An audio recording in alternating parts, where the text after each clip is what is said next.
So unexpectedly, my last video on this topic blew up about 2 weeks ago, or just some more. I posted the Amazing Digital Circus rant. It was just a rant. I didn't think I didn't think it would blow up, but it did. Okay, and now I'm here to add on it because I have more points about this terrible show, The Amazing Digital Potential, because this show had so much potential. Now, my first point I want to bring up is the ending of the show. I know I mentioned the ending in the last video and how Jax dying was dumb, but I want to reiterate on that. I don't think exactly Jax dying was stupid. I want to say I feel like Jax dying added more to the show. Now looking back on it, I thought rewatching it, but I still think it's just the reason Jax died. Like Jax dying in of itself is okay, but the reason he died was just so stupid to me. Another thing is the actual ending though. Why did they just stay in the circus? Now, I know that may sound like a dumb question, but just hear me out for a second. For the last 8 episodes, just now, for the entire build up to the show, up until episode 9, was about them trying to leave the circus. And you're telling me, instead of give us some cool ass ending where they wake up out of stasis chambers or take off a VR headset or get out of the game they were in, they're just digital copies and they're stuck inside the thing. And they were just completely fine with it. I get there was nothing they could do about it, so they had to be fine with it. But I feel like if I spent, let's say the whole show takes place in a year. If I spent a year in this world trying to get out, and then you just tell me I'm a digital copy of a human, I'm gonna freak out for a good couple days at least. That's just me though. And I also believe that it was just a cop out. I feel like it was just a cop out ending. I believe it was just a cop out ending. My second point is that again, I touched on this on my last video, but I want to make it more prevalent now. The amount of characters that was ignored for Jax. Right? Pomni was the main character of the show for like 2 episodes. Okay, the first 2 episodes. Okay. Episodes after that, it was on to every other character. I'm not saying it was a bad thing, right? That Pomni got distracted, but I feel as though, but at least like, Pomni had a main point in each episode. At least, let's say, I think it was episode 4. I call it the Gangle episode, the fast food episode. The episode was technically about Gangles, but you still got enough Pomni to the point where like, Pomni's still the main character. You get what I'm saying? It's like watching a side character episode with the main character in it. But every other character was just ignored until the end. And this brings me to my other point. Ragatha and Zubo are useless characters. I mean, if they're your favorite characters, I do apologize, but they're useless characters. Ragatha gets one moment with Kinger.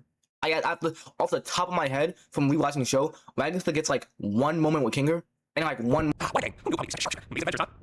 And look, we lost at least all right. You feeling all right? Are you upset that we lost? Are you upset about something else? You want to talk about it?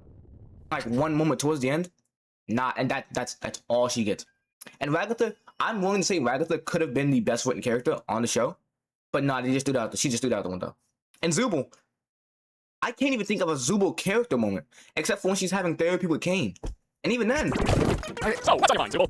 I would rather not. That's hilarious! Go on. No, and I've already told you what my problem is. You just never remember because. Never mind. My mind is a beeswax post coconut. Nothing ever stays these days. So what can I do to make my adventures more appealing to you? See, this is exactly what I'm talking about. All you're thinking about is your adventures. And even then, that's iffy. That's iffy.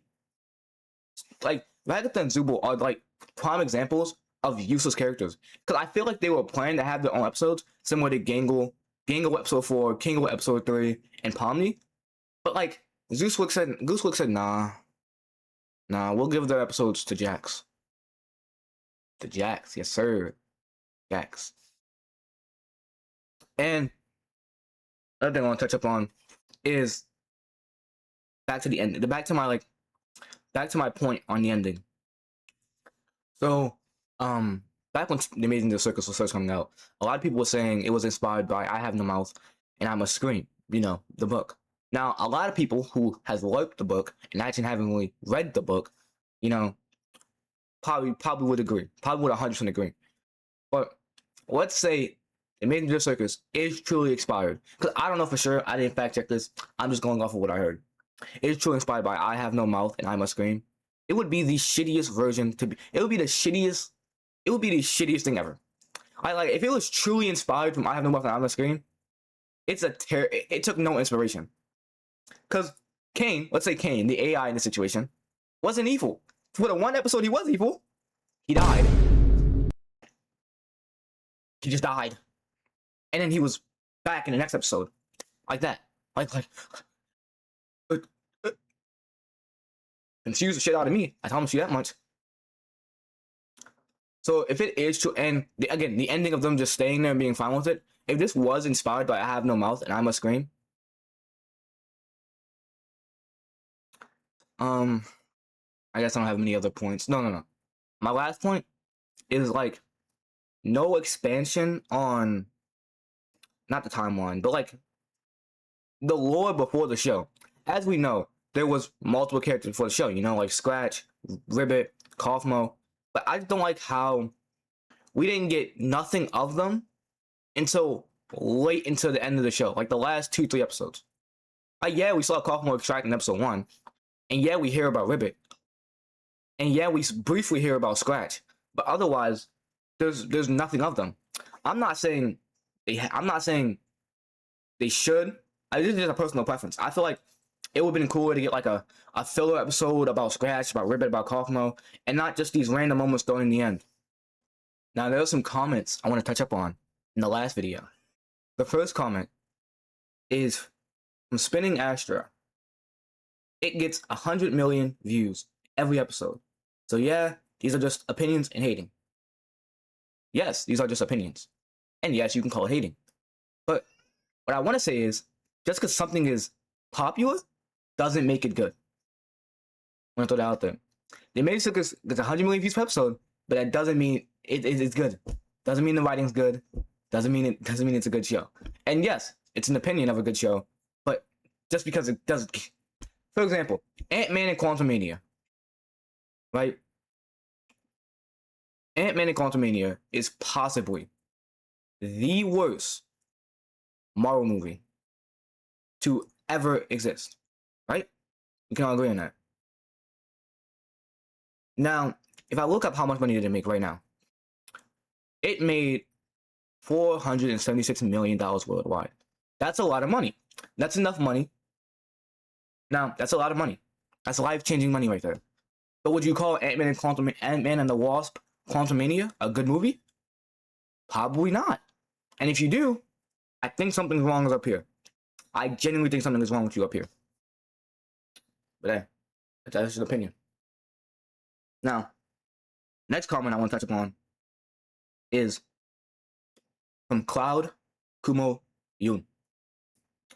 The whole first comment is mostly just him agreeing and saying just saying some of his opinions, you know, how he believes Jack should have died. It adds to the show, as I said earlier. The ending was horrible. Characters got ignored, you know, but pretty much what I said in the video.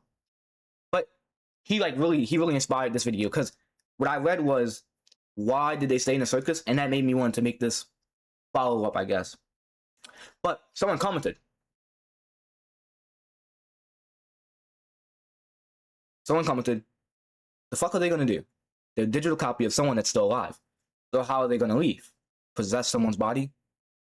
And his response was that he believed it was a cheap way to keep them in the circus, which is what I was saying. It's just a terrible, cheap way to end the series. But, hey, at the end of the day, this is just my opinion. If you don't like it, comment down below what you don't like, and I'll probably read it. No promises. And with that, thanks for watching. Subscribe for more rants and bullshit videos, and like. And also, follow my main channel, you know, right here. My main channel. I'm usually there more often, please. That's what legendary players do. Yoshihiro had back pain and he did that. That's what legendary players do. Pendleton Ward, legendary, 3-1 comeback, came back, Gooseworks got her foot on the line, went to overtime, she didn't score. She didn't put up no buckets. Stop calling that girl legendary because she went with Glitch Studios, the greatest indie animation studio ever, Michael Kovac, a top 3 indie voice actor ever. Stop calling her that, because when Sky went down, she got smoked out by her fans. When they finished episode 9, she got smoked out. When they went up against the Leakers, she blew a 2-1-3-1 lead. She choked. Stop doing that. Legendary, Michael Kovac, Pendleton Ward, Kubo, even fucking Oda, Lamb Vickers as a rookie, amazing show. Summer to a Reaper, triple double, Nick Sospo, legendary. These are legendary writers. Duffer Brothers is more legendary than Gooseworks. That's what we talking about right now. Stop talking about Goose like she's this girl. She is not that girl. She's a swim reaper. She's garbage when it matters. When it comes to writing a show, she's garbage.